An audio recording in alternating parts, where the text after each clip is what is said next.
اللهم صل على سيدنا محمد يا رب صل وسلم دائما ابدا على حبيبي. طبی لحاظ سے، شریعت کے لحاظ سے نکاح کی عمر 15 سال ہے. سمجھتے ہو؟ اس میں مرد اور عورت کیا ہو جاتے ہیں؟ بالغ. اور لڑکی کو جب مینسز آنا شروع ہو. یہ میڈیکل سائنس کے اعتبار سے بھی یہ 2 اور 2 4 کی طرح ہے.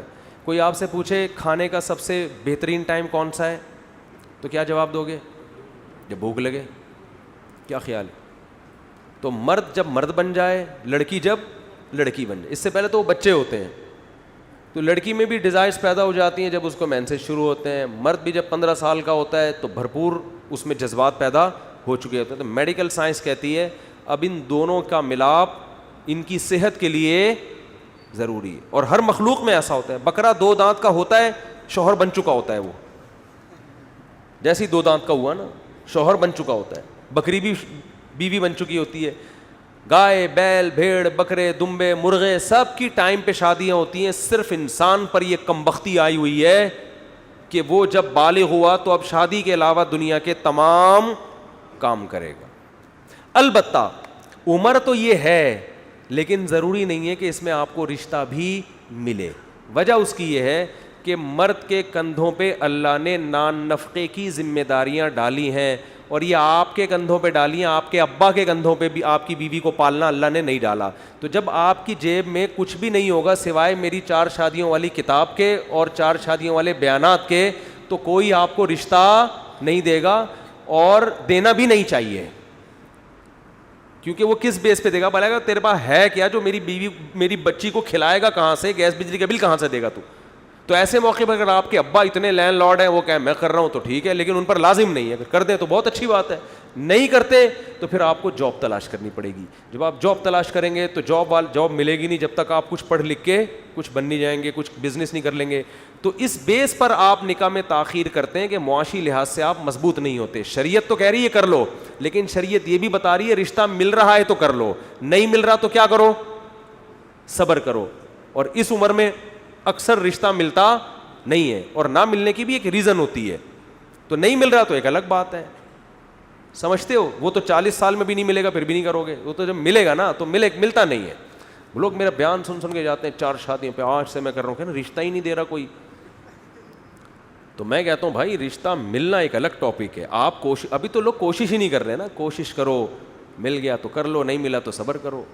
جیسے بھوک لگ رہی ہے، آپ جاؤ گے ہوٹل کھانا کھانے کے لیے نا، تو ہوٹل والے سے کہو گے بھائی 1 پلیٹ نہاری 1 پلیٹ بریانی، وہ کہے گا بھائی 100 روپے کی ہے، پیسے ہیں؟ وہ کہہ رہے نہیں پیسے ہیں، پتلی گلی سے نکل. آپ کہو گے مفتی صاحب سے میں نے سنا ہے کہ کھانا کھانے کا بہترین ٹائم وہ ہے جب بھوک لگ رہی ہو. وہ کہے گا پھر مفتی صاحب ہی سے جا کے کھا لے کھانا، وہی تیرے کو نہاری کھلا دیں گے. ہم نے یہ ہوٹل فری پھوکٹ کے لیے نہیں کھولا. تو خواتین جو آپ سے شادی کرتی ہیں وہ نان نفقے کی ذمہ داری آپ کے کندھوں پہ ڈالنے کے لیے کہ یہاں سے ہمیں فری میں کھانا پینا مل جائے گا. یہ بھی ایک وجہ ہوتی ہے. تو ان کو یہ حق حاصل ہے کہ وہ 15 سال کے آپ ہو گئے پھر بھی انکار کر دیں. تو آپ کا کام ہے آپ تلاش کرتے رہیں، ان کا کام ہے آپ انکار کرتے رہیں. مل جائے تو ٹھیک ہے، نہیں ملے تو قرآن کہہ رہا ہے، حدیث کہہ رہی ہے کہ روزے رکھ کے اپنی خواہش نفسانیہ کو کم کرو. سمجھتے ہو؟ تو آپ کہیں گے جب یہ کام ہو ہی نہیں سکتا پھر آپ جلدی نکاح کی ترغیب کیوں دیتے ہیں؟ بہت سو کا ہو سک رہا ہوتا ہے پھر بھی نہیں کر رہے ہوتے. وہ کہتے ہیں کوئی شادی کی عمر تھوڑی ہے. بہت سو کو مل رہا ہوتا ہے پھر بھی نہیں کر رہے ہوتے. تو ان بے وقوفوں کو بتایا جا رہا ہے کہ یار اگر تمہیں مل رہا ہے یا تمہارے ابا کر رہے ہیں اپنے خرچے پہ تو پھر کیوں انکار کر رہے ہو؟ پھر تو کر لینا چاہیے. اب دوبارہ کسی نے شادی کا سوال کیا نا، اس کو یہاں کیمرے میں لا کے کروں گا. بولا یہ ہے اصل، یہ جو بار بار میں شادی کرتا ہوں ان کی وجہ سے کر رہا ہوں. میں تو چاہ رہا ہوں بس 2 سوال اور لے لیتا ہوں پھر چھٹی آپ لوگوں کی. یہ ہو گئے سارے.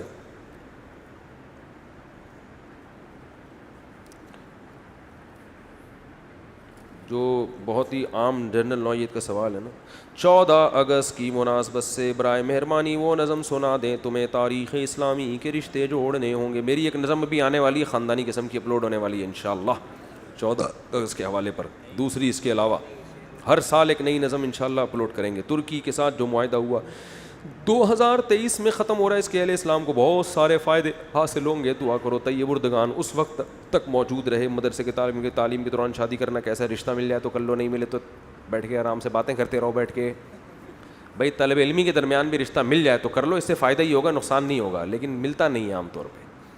سمجھ رہے ہو، ہم بھی اتنی باتیں پھینک رہے ہیں. شادی ہم نے بھی پہلی 26 سال میں کی تھی کیونکہ جذبات ہی تھے، رشتہ کوئی لفٹ ہی نہیں کراتا تھا. یہ پوچھتا تھا کہاں سے کھلاؤ گے، کیا ہے، تو جیب میں ہاتھ ڈالتے تھے تو 500 روپے نکلتے تھے. پھر ہم کہتے یار اس میں اپنا پان گٹکا کر لو یا بیگم کا کر لو. تو ایسا ہوتا نہیں ہے. اور اگر کوئی خاتون ایسی مل جائے آپ کو، وہ کہے ٹھیک ہے 250 میں گزارا کروں گی، 250 خود کھاؤ 250 مجھے کھلاؤ، میں گزارا کر لوں گی، تو میں فوراً کر لیتا. لیکن اس طرح کی خواتین مارکیٹ میں شارٹ ہے. اچھا بھائی مفتی صاحب میرے بھائی کا رشتہ ہے مگر ان کی فیملی بہاری ہے.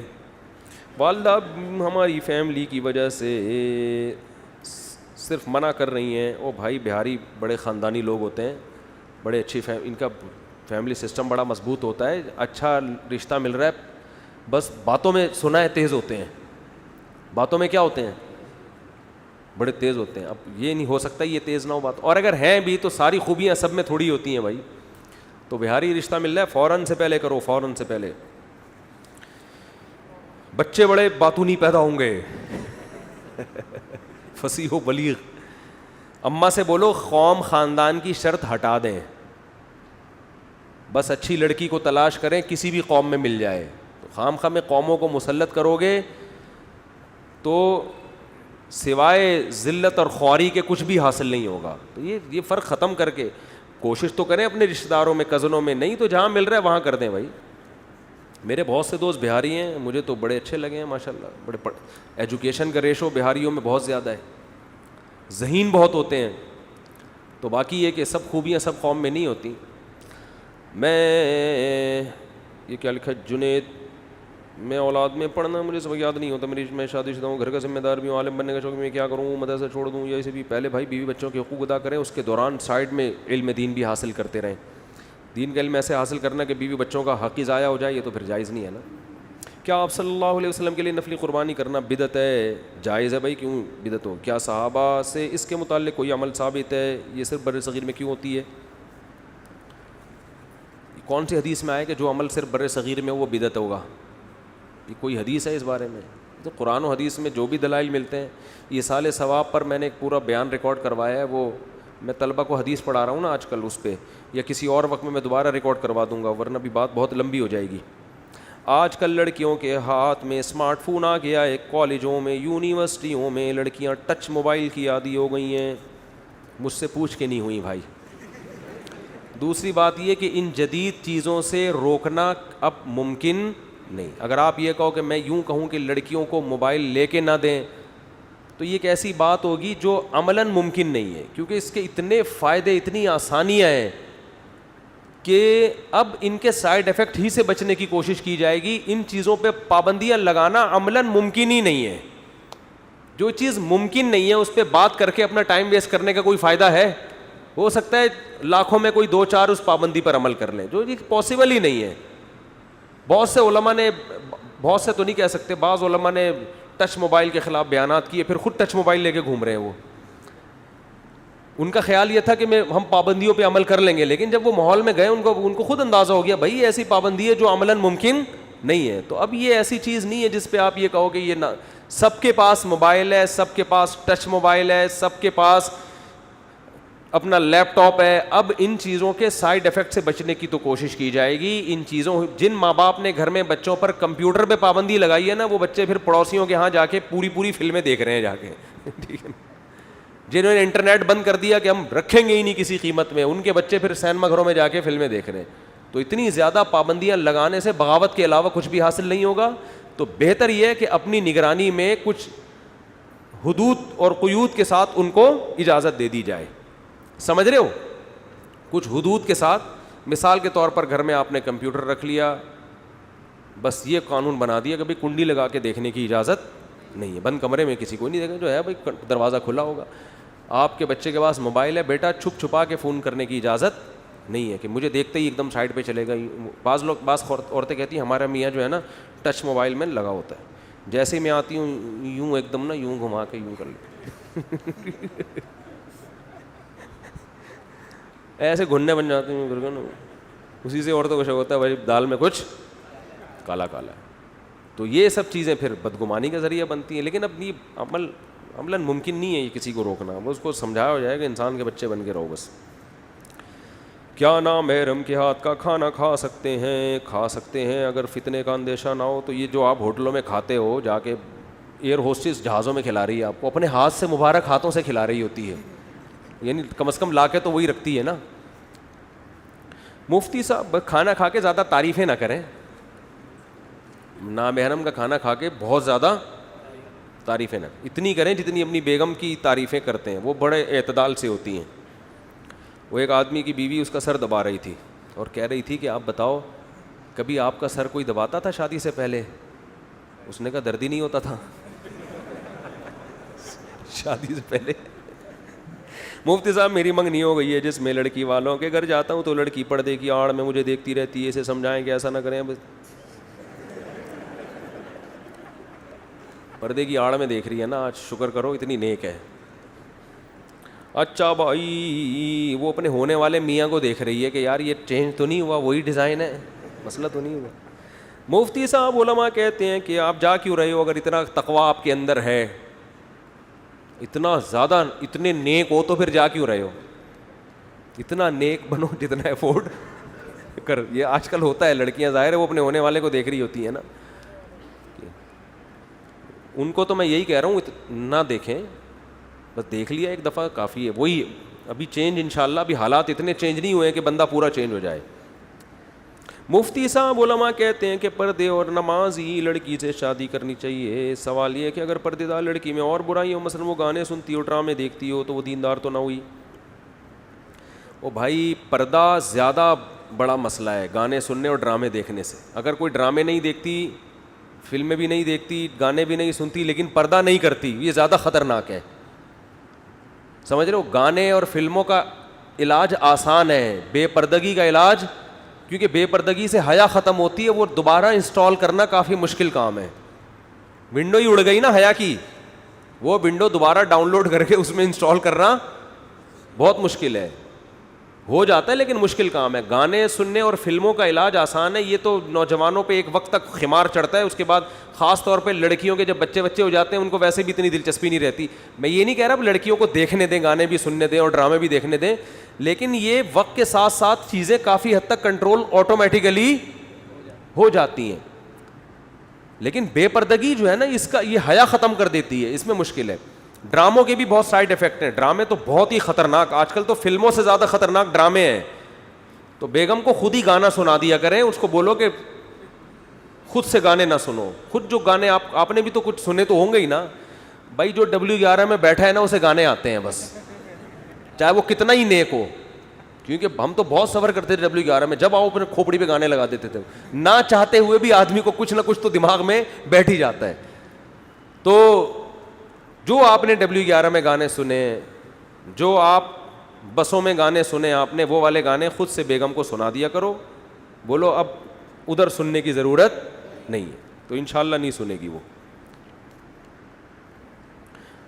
مفتی صاحب میں جلد نکاح کرنا چاہتا ہوں لیکن لڑکی والے 2 سال کا ٹائم لے رہے ہیں, اس کے بعد کچھ بھی نہیں مانگ رہا. میں تو بس یہی بیچارہ میں بس یہی رونا ہے میرے سامنے. میں اتنا نیک ہوں, میں کہ وہ ٹائم مانگ رہے ہیں.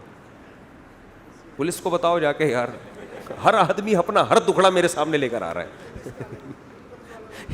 کچھ دن پہلے ایک صاحب آئے, بیٹھے ہوئے ہیں نا, مجھے کہنے لگے, میں نچڑ گیا بالکل نا. ان کا اس طرح کا اسٹائل, الفاظ تو یہ نہیں تھے, یعنی مجھے میری بیگم نے دبئی میں جاب کی, کھلایا, میں نے اس کو پلایا, اس کو خرچ کیا اس کے اوپر. اب میں ریٹائر ہو گیا ہوں تو میری بیگم صبح و شام مجھے تانے دیتی ہے, ہر وقت کی ٹینشن میں ہوں میں, اور تانے دیتی ہے کماتے, حالانکہ میرا بیٹا کما کے اس کو کھلا رہا ہے. بس اب بیٹے نے ذمہ داری لے لی تو مجھے کیوں تانے دے رہی ہے, میں بہت ٹینشن میں ہوں. تو میں نے کہا ایکسکیوز می, میں آپ کی کیا مدد کر سکتا ہوں اس سلسلے میں؟ تو کہہ رہے نہیں کچھ تو بولیں, کچھ تو بتائیں, میں کیا کروں. میں نے کہا بھائی اب صبر کرو, اور کیا گھر سے باہر تھوڑی جاؤ گے. جب بہت زیادہ انہوں نے کہا کچھ تو بتائیں, میں نے کہا روڈ پہ آ جاؤ, گھر میں جاؤ ہی نہیں. کہہ رہے کہاں سو؟ میں نے کہا فٹ پاتھ پہ بستر بچھاؤ سو. یہ بھی سمجھ میں نہیں آیا. میں نے کہا ایک اور شادی کر لو. کیا کر لو؟ جیسے ہی شادی ہوگی نا, جیسے میں نے یہ کہا تو ہنسنے لگے. کہہ رہے ایکچولی میں آپ کے پاس صرف اسی لیے آیا ہوں, تھوڑی ٹینشن میری کیا ہو جائے, ایسی باتیں سن کے ختم ہو جائے. میں تو مذاق کر رہا تھا, اس عمر میں بیچارے کہاں کریں گے دوسری شادی, دے گا کون, اور جو شادی کی ٹینشن ہوگی اس میں تو بالکل ہی ہے. لیکن میں نے کہا اس سے پہلی بیوی کم از کم آپ سے سلوک اچھا کر لے گی, کہے گی تاکہ وہاں نہ جائیں, آپ ادھر ہی آ کے بیٹھا کریں.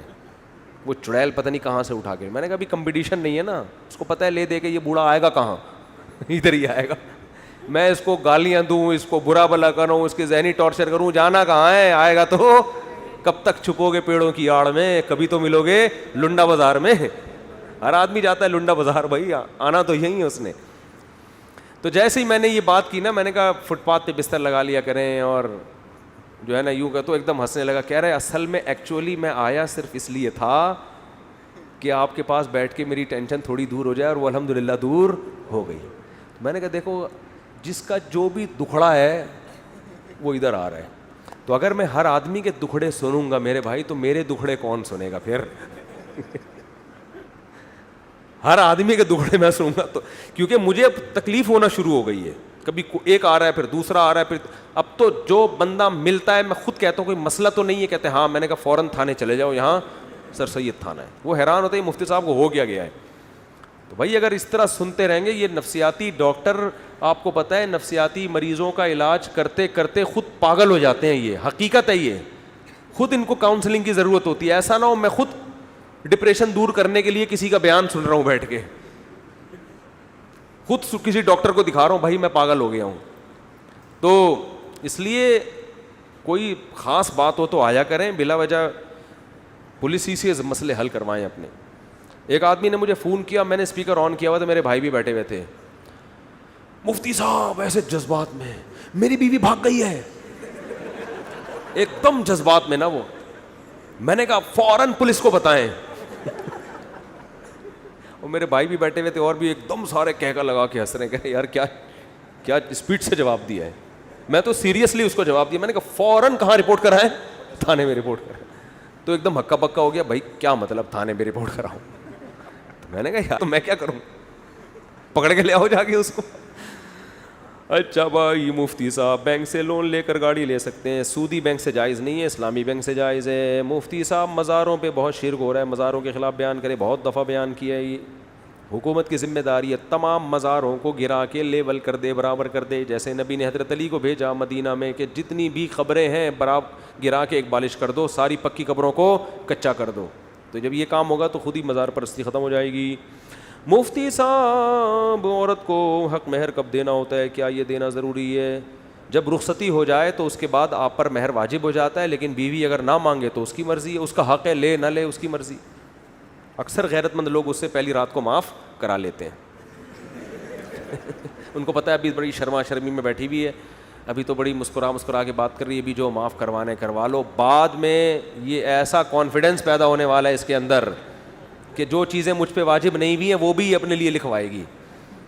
ٹھیک ہے نا. تو اس لیے جتنے بھی غیرت مند لوگ ہیں, محب وطن ہیں, وہ پہلی رات کو ہی کوشش کرتے ہیں کہ مہر کو معاف کروا لیے.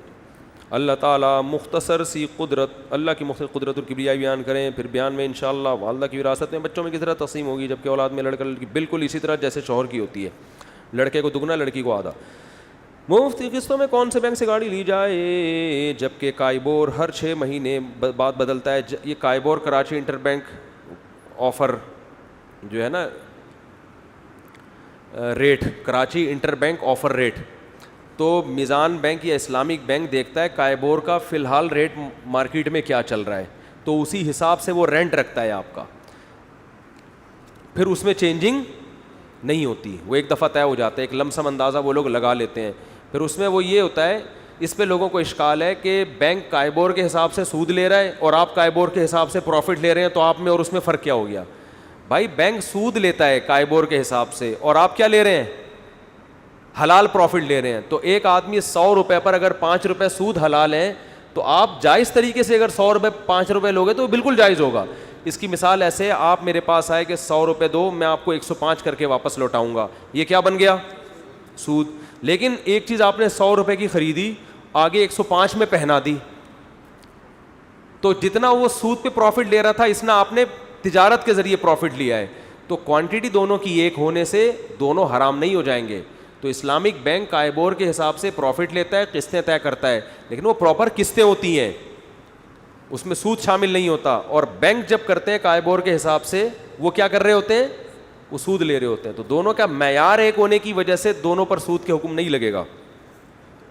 اچھا میرے بھائی موزا, میرے ہونے والی بس آخری سوال ہے, میری ہونے والی ساس نے لڑکی کے اور میرے ستارے نکلوا لیے ہیں, تو ان ستاروں میں آیا ہے کہ میں شادی کے بعد بچے لے کر بھاگ جاؤں گا. میں نے بہت سمجھایا کہ اس کی بات عمل کریں گے تو رسول اور خدا سے بغاوت ہو جائے گی. وہ نہیں مان رہی, بول رہی ہے کہ جاؤ طارق مسعود سے پوچھ لو. اب ان کے دل میں ڈر بیٹھ گیا ہے کہ میں سچ میں بچے لے کر بھاگ جاؤں گا. ستاروں سے کچھ بھی پتہ نہیں چلتا, اور آپ کی رائٹنگ سے پتہ چل رہا ہے کہ آپ بچے لے کر بھاگ نہیں سکتے. جب آپ لکھ نہیں سکتے اچھی طریقے سے, بغاوت کو بغاوت لکھ رہے ہیں آپ, ٹھیک ہے نا, معذرت کے ساتھ, میرا مقصد مذاق اڑانا نہیں ہے. تو میرے بھائی آپ بچے لے کر نہیں بھاگیں گے. وہ ہمارے ایک جاننے والوں نے اپنی بیٹی کا رشتہ کسی کو دیا, تو وہ لڑکا میرے بیان میں بیٹھتا ہے. لڑکی والوں کو خطرہ ہو کہ ایسا نہ ہو شادی کے بعد دوسری شادی بھی کر لے. تو لڑکی والوں نے لڑکے کے ابا سے کہا کہ آپ کا بچہ چونکہ مفتی طارق مسعود کے بیان میں بیٹھتا ہے, ہم اس سے لکھوائیں گے کہ یہ دوسری شادی نہیں کرے گا, اس شرط پہ دیں گے. تو ابا نے اس بیٹے کی طرف رخ کر کے کہا, شکل سے لگتا ہے کہ یہ دوسری کرے گا. وہ لڑکا مجھے خود بتا رہا تھا کہ میری اماں نے یا ابا نے میرے بارے میں لڑکی والوں کو کہا, اس کی شکل دیکھو, اس سے لگتا ہے کہ یہ کر لے گا. یہ میں تبصرہ نہیں کر رہا, یہ کس کا تبصرہ تھا. تو مجھے یہ تبصرہ اچھا نہیں لگا, لیکن ہنسی اس پہ بہت آئی کہ والدین کا اسٹائل دیکھو بات کرنے کا. تو ویسے بھائی کسی کی شکل پہ لکھا ہوا نہیں ہوتا. اگر آپ کو یہ ڈر ہے نا کہ مفتی طارق مسعود کے بیان میں بیٹھتا ہے, بھائی میرے بیان میں جو بیٹھ رہا ہے اس سے آپ کوئی اچھی امیدیں وابستہ نہ کریں. وہ کسی بھی وقت کچھ بھی کر سکتا ہے. تو اگر آپ اس کو لڑکی کا رشتہ دے رہے ہیں, اگر آپ یہ چاہتے ہیں تو اس سے لکھوا کے 10 انگوٹھے لگوائیں اس کے اوپر, سمجھ رہے ہو, لکھوا لیں پہلے. تو اس نے اگر نہیں کرنی ہوگی نا, اگر کرنی ہوگی دوسری لازمی, تو وہ لکھے گا ہی نہیں. نہیں کرنی ہوگی تو لکھ دے گا, پھر یہ اس کا مسئلہ ہے, فرض تھوڑی ہے جس نے کرنی ہے. لیکن میں آپ لوگوں سے ویسے کہتا ہوں, بھائی کرنی ہے تو پھر شروع میں لکھ کے دے دو میں کروں گا. دیکھو صاف انسان اچھا ہوتا ہے, انہوں نے دینی ہوگی دیں گے, نہیں دینی ہوگی خامخواہ میں جا کے نہ بتایا کرو. رشتے کے وقت پہلے سے بتا دوں میں 4 کروں گا, پھر تو کہیں بھی نہیں ہوگی شادی. اگر پوچھ رہے ہیں تو کلیئر بات کر دو. جیسے میں نے اپنا دوسری کا تھا تیسری کا تھا, میری تو اتنی دفعہ شادی ہوئی پتہ نہیں چل رہا ہوتا کون سا والا, پہلا والا چل رہا ہے. میری جب بھی شادی ہوئی ہے اسی ڈریس میں گیا ہوں میں الحمدللہ. تو وہ میں کل بھی بیان میں ایک چٹکلا سنایا. ایک خاتون ہے ہمارے جاننے والوں میں, وہ ایک دفعہ بیوہ ہوئیں, پھر دوبارہ بیوہ ہو گئیں, پھر تیسرا رشتہ ہم نے ان کے لیے بھیجا. کسی کو بزرگ تھے, انہوں نے کہا یہ ذرا بوڑھا ہے, تو میں نے اس سے کہا فی الحال اس پہ گزارا کریں, اگلی دفعہ انشاءاللہ اس سے اچھا دیکھیں گے ہم آپ کے لیے. ان کو غصہ آ گیا, کیا باتیں کر رہا ہے. تو میں نے کہا بھائی 1 دفعہ ہوتا ہے 2 دفعہ ہوتا ہے یار. تو میں نے کہا فی الحال گزارا کرو, اگلی دفعہ میں انشاءاللہ اس سے اچھا دیکھیں گے. تو کیا کہہ رہا تھا میں, پتہ نہیں کہاں سے کہا. تو اگر آپ کا دل میں ہے تو بھائی پھر جیسے ہم نے جب کی تھی تو ہم سے خود سے جا کے ہم نے نہیں کہا کہ ہم کریں گے, تو خامخواہ کی فضول کی بات ہے. بعض دفعہ آدمی نہیں بھی کرتا, ارادہ ہوتا ہے لیکن وہ چینج ہو جاتا ہے. تو خود سے جا کے نہیں بتاؤ کہ میں لازمی کروں گا, نہ یہ بولو میں کروں گا, نہ یہ بولو میں نہیں کروں گا. تو اگر وہ پوچھ رہے ہیں تو پھر جھوٹ مت بولو. بعض دفعہ دھوکہ دیتے ہیں نا, اگر وہ پوچھ رہے ہیں کہ ارادہ ہے یا نہیں ہے تو پھر جھوٹ مت بولو. پھر اگر دل میں ہے تو بولو کروں گا میں, بے شک انکار ہو جائے. ویژنری آدمی بنو, دھوکے باز مت بنو. اور یہ چھپا کے جو شادیاں کرتے ہیں نا, دوسری شادی کی اس کو یہ بتایا کہ میری پہلی ہو رہی ہے, یہ بھی جھوٹ ہے. جب آپ دوسری کر رہے ہو اس کو بتا دو میرے نکاح میں پہلے سے ایک عورت موجود ہے. تیسری کر رہے ہو تو پہلے سے بتا دو کہ 2 سے کر چکا ہوں میں. یہ جھوٹ معاشرے میں بہت ہول سیل کے حساب سے ہو رہے ہیں. ابھی خاتون بیچاری اتنی زندگی برباد ہوئی, اس سے ایک آدمی نے دوسری شادی کی ہے اور میرے بیانات کا حوالہ دے رہا ہے. وہ سمجھ رہی ہیں کہ پہلی کر رہا ہے, پہلی کی اس سے, یعنی اس کو دھوکہ دے کے, حالانکہ پہلے سے بیوی بھی تھی اور بچے بھی. اس سے شادی کر لی, 1 سال کے بعد اس کو بتایا کہ میری پہلی بیوی موجود ہے. ان کے گھر میں ہنگامہ ہوا, ہونا چاہیے ہنگامہ کہ بھئی آپ نے دھوکہ دیا. تو پھر دلائل یہ دے رہے ہوتے ہیں, مفتی صاحب تو کہتے ہیں 2 کرو 3 کرو. مفتی صاحب یہ نہیں کہتے کہ دھوکہ دے کے 2 کرو 3 کرو. مفتی صاحب یہ کہتے ہیں صاف بالکل بتا کے ہونا چاہیے, دھوکہ نہیں ہونا چاہیے اس میں کسی کے ساتھ. تو آدھا بیان ہمارا لے رہے ہیں, آدھا ہمارا نہیں لے رہے, اس سے مسئلے خراب ہوتے ہیں. تو بھائی مفتی طارق مسعود صاحب کے بیانات سننے کے لیے youtube.com/مفتی طارق مسعود کو سبسکرائب کریں, اور اگر آپ لائیو ویڈیو کو کبھی بھی مس نہیں کرنا چاہتے ہیں تو سبسکرائب کرنے کے بعد بیل آئیکن پہ کلک کرنا مت بھولیں. جزاک اللہ.